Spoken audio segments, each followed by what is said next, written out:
መልካም አሁን ወደ ዋናው ሜዳ የገባን ያለ ነው። እስካሁን ድረስ የተማርናቸው ትምህርቶች መግቢያ ናቸው። ኢንትሮዳክሽን ብለን ብንወስዳቸው እውነት ለመናገር ለፎሬክስ ትሬዲንግ ለኢንትሮዳክሽን ናቸው። በጣም ማይነር የሚባሉ ፈንዳሜንታል የሆኑ ቤዚክ የሆኑ ተርሚኖሎጂዎችን ነው ስናወራ የነበረው። አሁን መደላደሉን አመቻችተናል። በቀጣይ ወደ ዋናው ስራ ወደ መግዛት መሸጥ ለመሄድ የሚያስችለንን ተጨማሪ ወሳኝ ነገሮች ነው የምናየው ማለት ነው። እሱም ማርኬት አናሊሲስ ነው። አሁን ወደ ገበያው ገብተን ገበያው ላይ ለመግዛት ለመሸጥ ምን አይነት ጥናቶችን ማጥናት አለብን የሚለውን እንመለከታለን ማለት ነው። እንዴት መግዛት እንዴት መሸጥ እንዳለብን አፕላይ እንዴት እንደምናደርግ ተምረናል። ነገር ግን መቼ እንግዛ፣ የት ቦታ ላይ እንግዛ፣ በየትኛው ዋጋ እንግዛ፣ በየትኛው ዋጋ እንሽጥ፣ እንዴት አናሊሲስ እንስራ፣ አናሊሲስ ለመስራት ምን አይነት ግብዓቶችን መጠቀም ይጠበቅብናል የሚሉትን እንመለከታለን። በተጨማሪነት በቀጣይ ደግሞ የምናየው እንዴት ነው ትሬዳችንን ማኔጅ የምናደርገው የሚለውን በደንብ እናያለን ማለት ነው። መልካም በዋናነት በዓለም ላይ የሶስት አይነት የትሬድ አናሊሲስ ዘዴዎች አሉ በዋናነት። እነሱን እነማን ናቸው የሚለውን እንመልከት። የመጀመሪያው ሴንቲሜንታል አናሊሲስ ይባላል። ሁለተኛው ፈንዳሜንታል አናሊሲስ የምንለው አለ። ሶስተኛው ደግሞ ቴክኒካል አናሊሲስ የምንለው አለ። ሶስቱንም በዝርዝር እንመለከታቸዋለን። ሞር ስትረስ የምንሰጠው ግን በዋናነት ፈንዳሜንታል እና ቴክኒካል አናሊሲስ ላይ ነው። ሴንቲሜንታል አናሊሲስ የምንለው ስሙ እንደሚናገረው ሴንቲመንት ነው።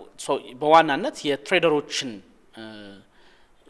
ኦርደር ያደረጉትን ኦርደራቸውን ፊሊንጋቸውን ጌጅ እያደረገ ባየሮች በስተዋል ወይስ ሴለሮች በስተዋል የሚለውን የሚነግረን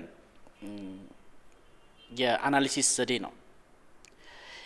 ለምሳሌ የዩሮ ዩኤስዲ አሁን ላይ ከረንትሊ ባየሮቹ ናቸው ወይስ ሴለሮቹ ናቸው የበዙት፣ በፐርሰንት ይሄን ያህል ፐርሰንት ዩሮ ዩኤስዲን ባይ ያሉ ይሄን ያህል ፐርሰንት ሴል ያሉ ሰዎች አሉ ብሎ ጥናት ዳታዎችን አጠቃላይ አናሊሲስ በመስራት ይሄን መረጃ የሚሰጠን የአናሊሲስ ዘዴ ሴንቲሜንታል አናሊሲስ እንለዋለን። ይሄ ዳታ ለምሳሌ አሁን እዚህ የምታዩት ዩሮ ዩኤስዲ አብዛኞቹ 68% የሚሆኑት ሰዎች ዩሮን ሴል ብለዋል ነው። ሰዎች ብቻ ሳይሆን ተቋሞችም ጭምር። ይሄ የሚነግረን አሁናዊ ዳታ ብቻ ነው። አሁን ላይ ያለው የኦርደር ብዛት አብዛኛው 68% የሚሆነው ሴል መሆኑን ነው የሚነግረን። ከዚህ በኋላ ምን ሊሆን እንደሚችል ድንገት ይሄ ነገር ሊቀለበስ ሊቀየር ይችላል። ይሄ ዳታ ደግሞ ላግ ያደረገ ዳታ ነው። ስለዚህ በዋናነት በጣም ላግ ሊያደርግ ስለሚችል የአናሊሲስ ኤግዛክት የሆነ አሁናዊ ፕሪሳይዝ የሆነ ዳታ ስላልሆነ እዚህ ላይ ሪሊ የሆነ እዚህ ላይ ተንተርሰን አብረን ሴል ማለት አንችልም። ምክንያቱም ሴለሮች ኦልሬዲ ከዚህ በኋላ መውጣትስ ቢያስቡ ኦልሬዲ አሁን ማርኬቱ ደግሞ ወደ ባየሮች የሚቀየርበት ሰዓትስ ቢሆን እንደምታውቁት ሴል ያሉ ብዙ ሰዎች ብዙ ተቋሞች ይኖራሉ። ዘን ትርፍ ሲያገኙ ማርኬት ላይ ትርፋቸውን ይዘው ሲወጡ ማርኬት ሪቨርስ ያደርጋል። የአብዛኞቹ ሴል ኦርደር ወደ ምን ይቀየራል ማለት ነው? ወደ ባይ ኦርደር ይቀየራል። በዚህ ምክንያት መቼ ይሄ ዳታ እንደሚቀየር አናውቅም። ሌት መረጃ ነው የሚሆነው ለኛ። ስለዚህ ቀድሞ እነዚህ 68% የሚሆኑት ሴለሮች ሴል ከማለታቸው በፊት አውቀን ከነሱ ጋር አብረን ሴል ማለት የምንችልበት እድል ቢኖር በጣም የተሻለ ነበር የሚሆነው። ስለዚህ ሴንቲሜንታል አናሊሲስ አሁናዊ የሆነውን የኦርደሮች በፐርሰንት የምናውቅበት ነው። ሞር ብዙ ለትሬድ አናሊሲስ እንደ አንድ ግብዓት እንደ ሜጀር ግብዓት አንጠቀምበትም። ነገር ግን አጠቃላይ ያለውን ግን ሁኔታ ለመረዳት የሚያስችለን መረጃ ይሰጠናል። ሁለተኛው የአናሊሲስ ዘዴ ፈንዳሜንታል አናሊሲስ የምንለው ነው። ይሄ በዋናነት ማርኬቱን ሊድ ከሚያደርጉ የአናሊሲስ ዘዴዎች መካከል አንደኛው ነው። እንደምታውቁት የፎሬክስ ማርኬትም ሆነ የስቶክ ማርኬቱ በዋናነት በሜጀር በሚባሉ ኒውሶች ሊድ የሚደረግ ነው። እነዛ መረጃዎች እነዛ ዳታዎች በዋናነት ማርኬቱ ላይ ቀጥተኛ የሆነ ተጽዕኖ አላቸው። ይሄንን በዚህ አናሊሲስ ተጠቅመን ማርኬቱ በቀጣይ ወደ ዋጋው ፕራይስ ወደ ላይ ይወጣል ወይስ ይቀንሳል የሚለውን ለመረዳት ለማወቅ እነዚህን ተጽዕኖ የሚፈጥሩትን በዋናነት ዜናዎችን አናሊሲስ መስራት መቻል ይሄን ችሎታ ሊኖረን ይገባል። ይሄ ፈንዳሜንታል አናሊሲስ በዋናነት ቤዝ የሚያደርገው ኢኮኖሚክ ዳታ ሪፖርቶችና ኒውሶቹ ላይ ቤዝ አድርገን አናሊሲስ የምንሰራበት ነው። እነዚህ ኢኮኖሚክ ዳታዎችና ሪፖርቶች ማርኬቱን በጣም በከፍተኛ ሁኔታ ተጽዕኖ የሚፈጥሩበት ናቸው። እንዴት የሚለውን ወደ ኋላ ላይ እንመለከተዋለን። ኢቨን አንዳንድ ጊዜ በተለይ በዓለም ላይ በኢኮኖሚ ውስጥ በጣም ትልቅ ተጽዕኖ አላቸው የሚባሉ ግለሰቦች እንኳን ቲዩት የሚያደርጓቸው የሚለቋቸው መረጃዎች በአንዳንድ አይተሞች ላይ በስቶኮች ላይ ሊሆን ይችላል። በተለይ ደግሞ የዲጂታል ከረንሲዎች ላይ ከፍተኛ የሆነ ተጽዕኖ አላቸው። እነዛን ዜናዎች የምንከታተልበት ዘዴና እነዛ ዜናዎች ምን አይነት ተጽዕኖ በማርኬቱ ላይ አለው የሚለውን መረዳት ማወቅ ያስፈልጋል። እነዚህ ይሄ አናሊሲስ የፈንዳሜንታል አናሊሲስ የምንለው በዋናነት ኢኮኖሚክ የሆነውን የመረጃ የምናገኝበት ነው። ሌላው ኢቭን የፖለቲካል ተጽዕኖዎች ዓለም ላይ የሚኖሩት አንዱ ሀገር ከሌላው ሀገር ጋር የሚኖረው የሰላምም ይሁን የግጭት ዜናዎች ማርኬት ላይ ከፍተኛ ኢምፓክት አላቸው። ፖዚቲቭሊ ሊሆን ይችላል፣ ኔጌቲቭሊ ሊሆን ይችላል። ለምሳሌ አሁን ከረንትሊ የእስራኤል ጦርነት ማርኬት ላይ ከፍተኛ የሆነ ተጽዕኖ እየፈጠረ ነው እንደምታውቁት። ከዚህ በፊት በነበረው ደግሞ የሩሲያ እና የዩክሬን ጦርነት ማርኬት ላይ በጣም ከፍተኛ ኢምፓክት አምጥተዋል። እነዚህ የፖለቲካል እንቅስቃሴዎች፣ የሚሊተሪ እንቅስቃሴዎች፣ በዓለም ላይ ያሉት ጦርነቶች፣ አገራት ከሀገራት ጋር የሚያደርጓቸው ስምምነቶች፣ አለመግባባቶች በቀጥታ ማርኬት ላይ ተጽዕኖ ያደርጋሉ። ማርኬቱን አፌክት ያደርጉታል። ያ ማለት ሰፕላይን ዲማንዱን ያዛቡታል ማለት ነው። እነዚህን ሳናውቅ ወደ ትሬድ መግባት እጅግ በጣም ከባድ ነው የሚሆነው። እያንዳንዷ የሀገራቱ በተለይ የዓለምን ኢኮኖሚ ይዘውራሉ የሚባሉ ሀገሮች ምን አይነት አቋም ላይ ነው ያሉት የሚለውን ማወቅ ያስፈልጋል። ለምሳሌ በፓንዳሚክ ጊዜ በኮቪድ ፓንዳሚክ ጊዜ ማርኬቱ በጣም በከፍተኛ ሁኔታ በዚሁ በፓንዳሚኩ ምክንያት አፌክትድ ሆኗል። ይሄ እንደዚህ አይነት ሲቹዌሽኖች ሲኖሩ ተፈጥሯዊም ይሁን ወይም ሰው ሰራሽ የሚሆኑ ነገሮች ሲከሰቱ በከፍተኛ ሁኔታ ማርኬቱን ተጽዕኖ ስለሚፈጥሩበት የሰፕላይ ኤንድ ዲማንድ ቼኑን ተጽዕኖ ስለሚፈጥሩበት ይሄንን ማጥናት ማወቅ ያስፈልጋል። ለምሳሌ አሁን ላይ በዚሁ በቀይ ባህር ላይ በተፈጠረው ውጥረት ምክንያት እንደምታውቁት ኢኮኖሚው በጣም በከፍተኛ ሁኔታ ሲርገበገብ ነው የቆየው። እነዚህን አናሊሲሶች መረዳት ማወቅ ያስፈልጋል። ይሄንን በደንብ ማስተር ለማድረግ የማክሮና የዚህ የጂኦፖለቲክስ ሲቹዌሽኖችን በደንብ መረዳት ያስፈልጋል። የማክሮ ኢኮኖሚክ ሁኔታዎችን አናሊሲስ መተንተን የምንችልበትን እውቀታችንን እያሰፋን መሄድ ያስፈልጋል። ሌላው የጂኦፖለቲክስ ሲቹዌሽኖችንም እንደዚሁ መከታተል መረዳት ያስፈልጋል ማለት ነው። ይሄ በዋናነት ሰፋ ያለ ጥናት ልናደርግበት የምንችለው ነው ማለት ነው፣ የሚገባን ነው ማለት ነው። እነዚህ አሁን ያልናቸው ነገሮች ሁሉ በአንድ ሀገር ኢኮኖሚ ላይ መልካም ተጽዕኖ ሊኖራቸው ይችላል፣ ወይም ደግሞ ባድ የሆነ መጥፎ የሆነ ተጽዕኖ ሊኖራቸው ይችላል። መልካም ተጽዕኖ ሲኖራቸው ለምሳሌ አንድ ሀገር እድገት ማምጣት ስትጀምር ኢኮኖሚዋ ጥሩ ሲሆን የዛች ሀገር ከረንሲ ምን ማድረግ ይጀምራል? የመግዛት አቅሙ እየጠነከረ ይሄዳል ከሌላኛው ሀገር ከረንሲ አንፃር።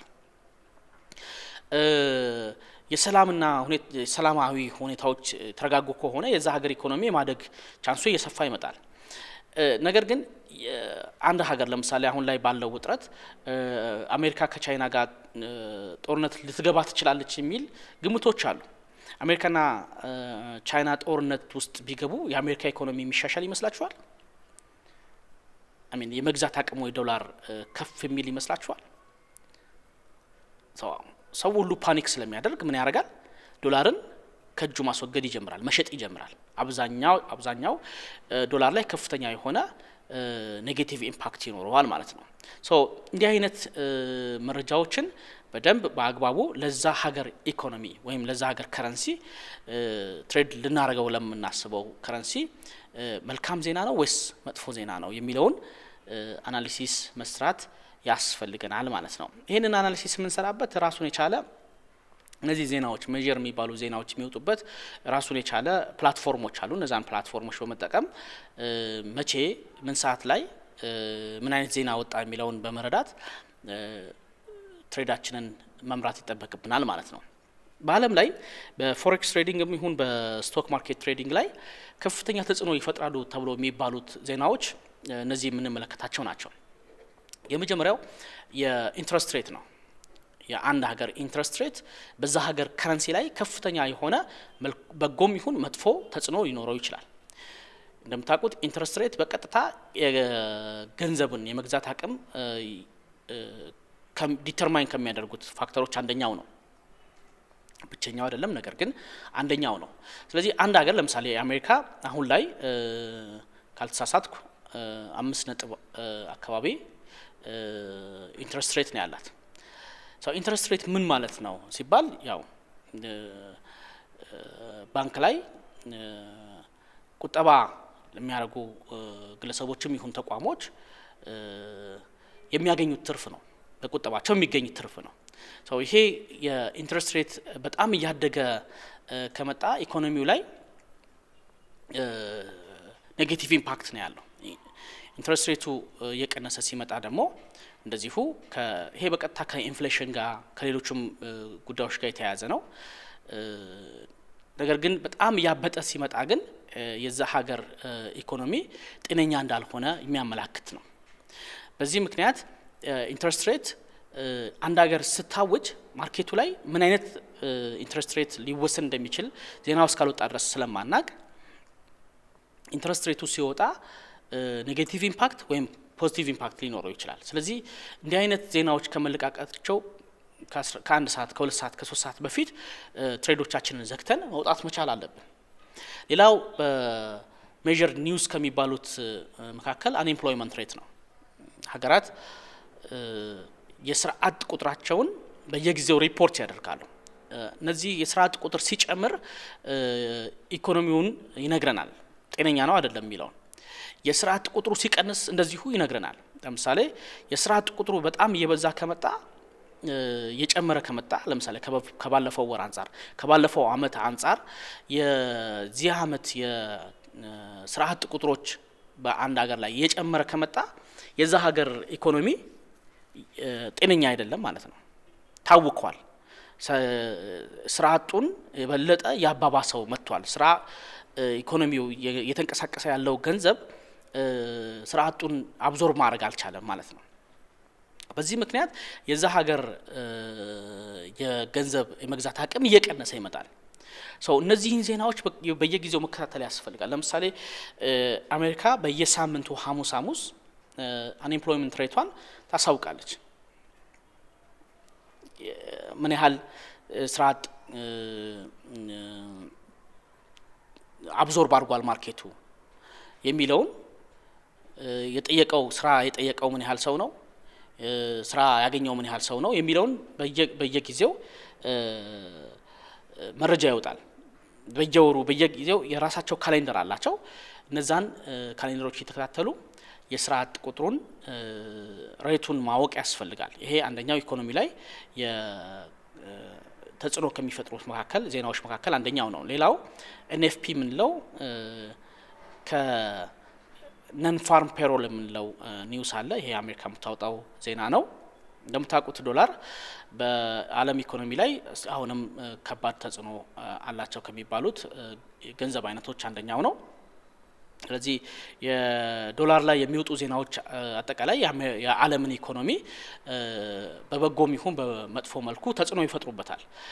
ይሄ ነን ፋርም ፔሮል ምንለው ከግብርና ውጪ ያሉት የተቋሞች ኮርፖሬቶች ያላቸውን ኢኮኖሚ መሻሻል ወይም ደግሞ ኢኮኖሚ መቀነስ የሚያሳይ ነው። ስለዚህ ኤንኤፍፒ ኒውስ በየጊዜው ወር በገባ የመጀመሪያው አርብ ዕለት የሚለቀቅ ዜና ነው። ስለዚህ ይሄንን ዜና በሚኖርበት ሰዓት ማርኬቱ ላይ ታዩታላችሁ ተጽዕኖ ገና ዜናው ከመውጣቱ በፊት ማርኬቱ ላይ በጣም በሚገርም መልኩ ስሎ የመሆን ብዙ ትሬደሮች ይሄ ዜና ከመውጣቱ በፊት ትሬዳቸውን እየዘጉ ስለሚወጡ ማርኬቱ በጣም እየቀዘቀዘ የሚሄድባቸው ሁኔታዎች ይኖራሉ። ያው ሁሌ ላይሆን ይችላል። ነገር ግን አብዛኛውን ጊዜ ኤንኤፍፒ በሚኖርበት ሰዓት ዜናው ከመውጣቱ ቀድሞ ማርኬቱ በጣም ይረበሻል። ይሄም ዜና በጣም ትልቅ ተጽዕኖ ከሚፈጥሩ ዜናዎች መካከል አንደኛው ነው። በዋናነት የአሜሪካንን ዶላርና የወርቅን ዋጋ በጣም በሚገርም መልኩ ተጽዕኖ ሲፈጥርበት ይታያል። ሌላው ኢንፍሌሽን ሬት ነው። የአንድ ሀገር ገንዘቧ የመግዛት አቅም ከባለፈው አመት ወይም ከባለፈው ወር አንጻር ምን ያህል አድጓል፣ ምን ያህል ቀንሷል የሚለው የሚያሳይ ነው። አሁን ላይ የኛ ሀገር ኢንፍሌሽን ደብል ዲጂት ካለፈ በጣም ቆይቷል። ኢንፍሌሽን ሬት እየተባባሰ ሲመጣ የዛ ሀገር ኢኮኖሚ በጣም በከፍተኛ ሁኔታ እየተጎዳ ይመጣል። የገንዘብ የመግዛት አቅሙ እንደዛው እየተዳከመ ይመጣል ማለት ነው። ይሄን ኢንፍሌሽን ሬት በየጊዜው ሀገራት የኢንፍሌሽን ሬታቸውን አናውንስ ያደርጋሉ። ለምሳሌ አውሮፓ አናውንስ ያደርጋል። ሜጀር ከረንሲ የምንላቸው ሁሉ የሀገራቸውን ኢንፍሌሽን ሬት አናውንስ ያደርጋሉ። በዛ ሰዓት ኢንፍሌሽን ሬቱ በቀጥታ የዛን ሀገር ከረንሲ የመግዛትን አቅሙን ዲተርማይን ስለሚያደርግ የመቀነስ ወይም የመጨመር ሁኔታው ሊኖር ስለሚችል እንዲህ አይነት ዜናዎች በሚኖሩ ሰዓት ጥንቃቄ ማድረግ ያስፈልጋል። ሌላው የገቨርንመንት ያላቸውን በኢኮኖሚው ላይ ያላቸውን ትንታኔ በሚያቀርቡበት የፌድ ፕሬስ ኮንፈረንስ ምንለው አለ። ገዢዎች ገዢዎች ምንላቸው የዚህ የሴንትራል ባንክ ገዢዎች ፕሬስ ኮንፈረንስ በሚያደርጉበት ሰዓት እንደዚሁ የነሱ ንግግር ከኢኮኖሚው ላይ ትንታኔ ስለሚሰጡ እና በቀጣይም ሊወስኗቸው ያሰቧቸውን ውሳኔዎች የሚገልጹበት ሰዓት ስለሆነ እነዚህም በከፍተኛ ሁኔታ ማርኬቱ ላይ ተጽዕኖ ሲፈጥሩ ይታያል። ሌላኛው የጆብለስ ክሌም ነው። በዋናነት ይሄ የአሜሪካ ዜና ነው። በየሳምንቱ ቅድም እንዳልኳችሁ ምን ያህል ሰው ምን ያህል ሰራተኛ ስራ ጠይቋል፣ ከጠየቀው ምን ያህሉ ስራ አግኝቷል የሚለውን የሚያሳይ ዜና ነው። ይሄ ዜና በሚወጣበት ሰዓት እንደዚሁ ሐሙስ የሚለቀቅ ዜና ነው። ማርኬቱ ላይ ከፍተኛ የሆነ ዲስተርባንስ ይፈጠራል። እነዚህ ዜናዎች እንደዚሁ አንድን ሀገር ገንዘብ የመግዛት አቅሙን በተለይ ዶላርን የመግዛት አቅሙን የሚወስኑ ይሆናሉ ማለት ነው። ከፍ ወይም ዝቅ ሊያደርጉት ይችላሉ። እነዚህ ዜናዎች በዋናነት ለተወሰኑ ደቂቃዎች፣ ለተወሰኑ ሰዓታት፣ አንዳንድ ጊዜ ለቀናትም የረዘመ ኢምፓክቶች ይኖራቸዋል ማርኬቱ ላይ። ሌላው ሲፒአይ ነው። እንደዚሁ ሲፒአይም ከስተመር ፕራይስ ኢንዴክስ ምንለው በከፍተኛ ሁኔታ ተጽዕኖ ከሚፈጥሩት ዜናዎች መካከል አንደኛው ነው። ሌላው ጂዲፒ ነው። እነዚህም በከፍተኛ ሁኔታ ተጽዕኖ የሚፈጥሩ ዜናዎች ናቸው። እነዚህ አጠቃላይ ዜናዎች የዛን ሀገር ከረንሲ ዜናው በሚወጣበት ሀገር ከረንሲን ዲተርማይን የሚያደርጉ ናቸው። ሰው ይሄንን መከታተል ያስፈልጋል። ለምንከታተልባቸው ፕላትፎርሞች አሉ። እነዛን ፕላትፎርሞች በቀጣይ እንመለከታለን። የመጀመሪያው ኤፍኤክስ ካላንደር የምንለው አፕሊኬሽን አለ። ኤፍኤክስ ካላንደር እንደምታዩት እያንዳንዷን ዜና ያሳየናል። ለምሳሌ ኢንፍሌሽን ሬት ይር ኦቨር ይር የአውሮፓ ከአንድ ቀን በኋላ ይኖራል የሚል መረጃ ያሳየናል። ዚስ ዊክ ነው የሳምንቱን አጠቃላይ ዜና የሚያሳይ ነው። ሲፒአይ እነዚህ በቀይ ምልክት ያደረገባቸው በከፍተኛ ሁኔታ ማርኬት ላይ ተጽዕኖ ይፈጥራሉ ብሎ የሚታሰቡ ዜናዎች ናቸው። ኢኒሺያል ጆብለስ ክሌም ቅድም ያልናቸው ጆብለስ ክሌም ያልነው እነዚህ አሁን ማርኬት ላይ በከፍተኛ ሁኔታ ኢምፓክት ያላቸው ናቸው። ኔጌቲቭሊ ሊሆን ይችላል ዜናው ሲወጣ ወይም ፖዚቲቭሊ ሊሆን ይችላል። ዜናው ሲወጣ ነው የሚታወቀው ምን አይነት ኢምፓክት አላቸው የሚባለው ጤነኛ ነው ወይስ የሚጎዳ ነው የሚባለው የሚታወቀው ዜናው ሲወጣ ነው። ሶ በዚህ አይነት መልኩ ይሄ ሚዲየም በቢጫ መልክ ያረገበት መካከለኛ ተጽዕኖ የሚፈጥሩ ናቸው። በቀይ ከሆነ ግን ከፍተኛ ተጽዕኖ ሊፈጥሩ የሚችሉ ናቸው። ሶ እዚህ ሴቲንግ ውስጥ ገብተን ሴቲንጓን በመንካት የሎ ኢምፓክት ያላቸውን እናጠፋዋለን። ሎ ኢምፓክት ያለው ዜናዎች በተደጋጋሚ ኖቲፊኬሽን እየደረሰን ቢዚ እንዳያደርገንና እንዳያጨናንቀው ስልካችንን ምን ማድረግ አለብን? ሎ ኢምፓክት ያላቸውን እናጠፋቸዋለን፣ ሀይድ እናደርገዋለን እና የምንፈልገውን ተጨማሪ ማየት የምንፈልገው ሀገርም ካለ የዛን ሀገር ዜና ተጨማሪ ማድረግ እንችላለን። በዋናነት ሜጀር ከረንሲዎችን ብቻ ብናደርጋቸው የተሻለ ነው። ኤፍኤክስ ካላንደር አንደኛው ዳውንሎድ ማድረግ የሚጠበቅባችሁ እና ስልካችሁ ላይ ሁል ጊዜ ሊኖር የሚገባ አፕሊኬሽን ነው። ዜናዎችን የምንከታተለው በዚህ ነው። አንድ ትሬደር ወደ ትሬድ ከመግባቱ በፊት ዜናዎችን ቼክ ማድረግ መቻል አለበት። እኔ የምሰራውን አናሊሲስ አፌክት ሊያደርገው የሚችል ዜና በቅርቡ ይለቀቃሉ የሚለውን ቼክ ሳያደርግ መግባት የለበትም። ስለዚህ ሁል ጊዜም ትሬድ ከመግባታችን በፊት አናሊሲስ ከመስራታችን በፊት ምን አይነት ዜና አለ ማርኬቱን በመጎም ይሁን በመጥፎ መልኩ ተጽዕኖ ሊፈጥርበት የሚችል ምን አይነት ዜና አለ የሚለውን በዚህ አፕሊኬሽን ማየት መመርመር ያስፈልጋል ማለት ነው። ሌላው እንደ አንድ አማራጭ investing.com የሚልም እንደዚሁ ሌላ አፕሊኬሽን አለ። ይሄ አፕሊኬሽን አፕሮች የሚያደርግበት መንገድ ከዚህኛው ከኤፍኤክስ ካላንደር የሚለየው በምንድን ነው? ዜናዎቹን እዚህ በቡል ወይም ቀንድ ባለው የበሬ ምንድነው አንገት የሚያሳይበት ሁኔታ ነው ያለው። 3 ከሆነ ትልቅ ኢምፓክት ያለው ነው ማለት ነው። ለምሳሌ እዚህ ጋር ሲፒአይ ኢምፓክቱ በጣም ከፍ ያለ ነው ብሎ ነው ያስቀምጠው። የዩሮ ነው ዩሮ ኦቨር ይር። ስለዚህ ሲፒአይ ቅድም እንደተነጋገር ነው ከስተመር ፕራይስ ኢንዴክስ ትልቅ ተጽዕኖ ሊፈጥር የሚችል የዜና አይነት ነው። 2 ካደረገው ሚዲየም ነው ማለት ነው። ሚዲየም ነው። እዚህ ጋር እንደምታዩት ኢኒሺያል ጆብለስ ክሌም በ3 ነው ያስቀመጠው። ስለዚህ ከፍተኛ ኢምፓክት ነው ያለው። 1 ከሆነ ሎ ኢምፓክት ነው ያለው ማለት ነው። እነዚህን አማራጮች መከታተል እንችላለን። የሳምንቱን ሙሉ ማየት እንችላለን። የሚቀጥለውን ሳምንት ማየት እንችላለን። እንደዚሁ ዛሬ ላይ ሆነን የነገን ማየት እንችላለን። የዛሬ የሙሉ ቀኑን ማየት እንችላለን ማለት ነው። በዚህ አይነት መልኩ እዚህም ላይ ኔክስት ዊክ፣ ዚስ ዊክ፣ ቱሞሮ፣ ቱዴይ የሚለውን መርጠን እንደ አማራጭ በማድረግ እንችላለን። የየዕለቱን የሚቀጥለውንም ቀን የሳምንቱንም እቅድ ለማውጣት የሚረዳን የፈንዳሜንታል ይሄ ዜናዎችን የምንከታተልበት አፕሊኬሽን ነው። ስለዚህ ይሄንን ሳናይ ወደ ትሬድ መግባት በጣም ሪስክ አለው።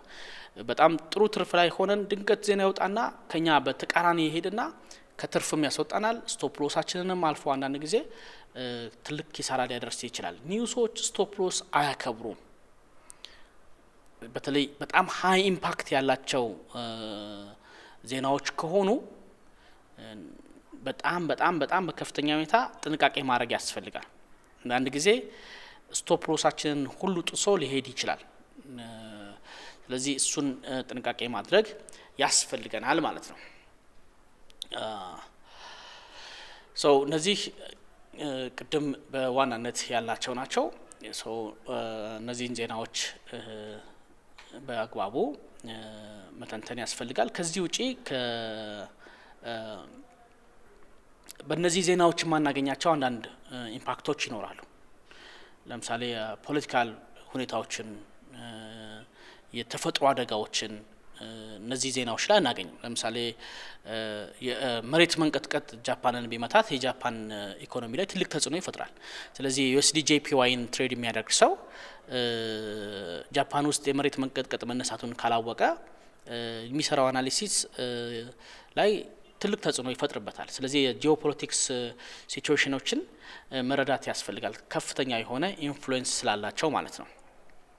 እንደዚሁ የአንድ ሀገር ከሌላው ሀገር ጋር የሚኖራቸው መልካም ስምምነቶች፣ የኢኮኖሚክ የትሬድ ስምምነቶች እንደዚሁ ኢኮኖሚ ላይ ትልቅ ተጽዕኖ ይፈጥራሉ። ሌላው በከፍተኛ ሁኔታ ልናውቃቸው ከሚገቡት አስ ትሬደር ልናውቃቸው ከሚገቡ ግለሰቦች መካከል እና ማርኬቱን በጣም በከፍተኛ ሁኔታ ከሚዘውሩት ግለሰቦች መካከል እነዚህ ሁለቱ ስመጥር ናቸው። የመጀመሪያው ጀረሚ ፓዌል ይባላሉ። እኚህ ሰው የአሜሪካ የፌዴራል ገቨርነር ናቸው። እኚህ ሰው ረጅም ዓመታቸውን መንግስታት ሲቀያየሩም ጭምር የማይቀይሩ ሰው ናቸው። እኚህ ሰው የሚወስኗቸው ውሳኔዎች በእርግጥ ውስጣቸውን አይደለም የሚወስኑት። ፎሚክ የሚባል የራሱን የቻለ ኮሚቴ አለ። ነገር ግን በሳቸው በኩል ነው መረጃዎች የሚወጡት። እሳቸው ንግግር በሚያደርጉበት ሰዓት፣ ለፕሬስ ኮንፈረንስ በሚሰጡበት ሰዓት፣ ለጋዜጠኞች ጥያቄ በሚመልሱበት ሰዓት የሚናገሯቸው እያንዳንዱ ንግግሮች ማርኬት ላይ ከፍተኛ የሆነ ተጽዕኖ አላቸው። በተለይ ፎሚክ በሚኖርበት ሰዓት እኚህ ሰው የሚናገሯቸው ንግግሮች በጣም በከፍተኛ ሁኔታ ማርኬቱ ላይ ተጽዕኖ ይፈጥራሉ። እንደውም የአሜሪካን ኢኮኖሚ የሚዘውሩ ተብለው በብዙ መልኩ ስማቸው የሚነሳ ሰው ናቸው። ሌላኛው እኚህ ሴት እንደምታውቋቸው ክሪስቲን ላጋርድ የአውሮፓን እንደዚሁ ገቨርነር ናቸው። እኚህም ሰው ትልቅ ተጽዕኖ ይፈጥራል ንግግራቸው ማርኬት ላይ። ስለዚህ የነዚህ ሰዎች ንግግር የሀገርን አቋም የኢኮኖሚ የዳችን ሀገር የኢኮኖሚ አቋም የሚገልጽ በመሆኑ ምክንያት ከፍተኛ የሆነ ማርኬት ላይ ተጽዕኖ የሚፈጥር ነው። በበጎ ሊሆን ይችላል፣ በመጥፎ ሊሆን ይችላል። ስለዚህ ይሄን መረዳት ያስፈልጋል ማለት ነው። ወደዚህ ወደ ቴክኒካል አናሊሲስ ከመሄዳችን በፊት ግን እስቲ ማርኬት ላይ በዜና ምክንያት የተፈጠሩትን የተወሰኑ ቻርቶች ላይ የተፈጠረውን ነገር እንመልከት። በቅርብ የተለያዩ ዜናዎች ስለነበሩ እነዛን እናያቸውና ወደሚቀጥለው እናልፋለን። ይሄ በቅርቡ የወጣ የሲፒአይ ዜና ነው። እንደምትመለከቱት ማርኬቱ ከዚህ በፊት ሙቭ ያደርግ የነበረው በዚህ አይነት መልኩ ነው። ኪናጥፋት በዚህ አይነት መልኩ ሲሄድ ነበር። ኦልሞስት ኮንሶሊዴት ነው እያደረገ የነበረው። ኮንሶሊዴሽን ምንድነው የሚለውን ወደፊት እናያለን። ማርኬቱ ወደ ላይም ወደ ታች መውጣት አልፈለገም። ለምን? ከፊት ሲፒአይ አለ። ስለዚህ ብዙዎቹ ትሬደሮች ሪዘርቭድ ይሆናሉ፣ ትሬድ ከማድረግ ይቆጥባሉ። ኢቭን ተቋሞችም ጭምር ማለት ነው። የአውሮፓ የሲፒአይ ከስተመር ፕራይስ ኢንዴክስ ሲወጣ ልክ ዜናው ሲወጣ ፕራይስ ከዚህ ተነስቶ ወርታሽ ነው የወረደው። ይሄ ማለት ምን ማለት ነው? ኦልሞስት 93 ፒፕስ አካባቢ ነው በ30 ደቂቃ ውስጥ የወረደው። 15 ደቂቃ ነው እያንዳንዱ ካንድል ሪፕሬዘንት የሚያደርገው። ይሄ ማለት በትሬዲንግ በጣም ትልቅ ሙቭመንት ነው። በጣም ትልቅ ሙቭመንት ነው። ባይ ብለው የነበሩ ሰዎች አጠቃላይ ኪሳራ ውስጥ ነው የሚገቡት። አሁን ሲፒአይ ሲወጣ ፕራይስ ወደ ታች ይውረድ በዚህ አይነት መልኩ ወደ ላይ ይውጣ ማንም ሰው አያውቅም። እንዲህ አይነት ኢምፓክቶች አሏቸው ኒውሶች። በጣም በሚገርም መልኩ ወደ አንድ አቅጣጫ ሙቭ የማድረግ ባህሪ ያላቸው። ይሄ የሚያሳየን የወጣው ዜና የሲፒአይ ዜና ለዩሮ ኔጌቲቭ ኢምፓክት እንደነበረው ነው የሚያሳየው። ዩሮ ቀንሷል፣ ድራማቲክ በሆነ መልኩ ቀንሷል። እነዚህ ዜናዎች ማርኬት ላይ ትልቅ ተጽዕኖ ስለሚፈጥሩ ምን ማድረግ ያስፈልጋል? እንደዚህ ዜናዎች ሲመጡ ራስን ከትሬድ መቆጠብ ያስፈልጋል። እዚህ ጋር እንደምትመለከቱት እንዲህ አይነት ሙቭመንቶች ከዜና ውጪ ሊፈጥሩት ምንም የሚችሉት ነገር የለም። ዜናዎች ናቸው ማርኬቱን በዚህ አይነት መልኩ 100 ምናምን ፒፕስ ሙቭ አድርጓል።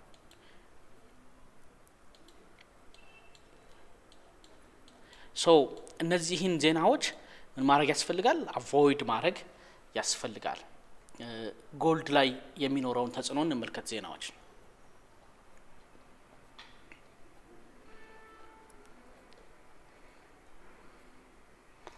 ሉክ ዜናዎች በዚህ አይነት መልኩ ጎልድን ሙቭ ያደርጉታል። አሁን ይሄን የሲፒአይ ሲወጣ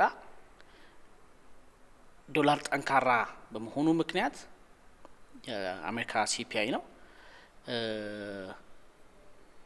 ይሄም እንደዚሁ በጣም በከፍተኛ ሁኔታ ሙቭ አድርጓል እንደምታዩት። እንዲህ አይነት እንቅስቃሴዎችን ሊፈጥሩ የሚችሉት እንዲህ አይነት የፕራይስ ሙቭመንቶችን ሊፈጥሩ የሚችሉት ዜናዎች ብቻ ናቸው። ይሄ በቅርቡ የነበረ ዜና ነው። ከዚህ ወደፊት ቀደም ብለን እንመልከት።